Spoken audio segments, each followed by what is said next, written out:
Let's begin by adding some videos to the timeline. For the first method, start by positioning your playhead to where you want to add a marker. Click on the marker button at the top of the timeline. This will add a marker to that position. Double-click on it. Drag the duration to increase the length of the marker. You can choose the color you want. Give it a name and a description.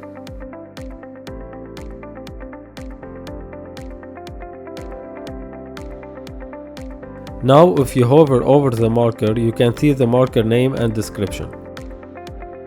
For a second method, position the playhead and press M key. Then hold on Alt and left click and drag to increase the length of the marker. Double click on it, choose the color you want, give it a name and a description. Quick tip: press M key twice to add a marker and open it at the same time. You can press Shift plus M to go to the next marker, or press Ctrl plus Shift plus M to go to previous marker. To delete markers, right-click on one of them and select Clear Selected Marker to clear that one, or Clear Markers to clear all of them. And that's it for this tutorial.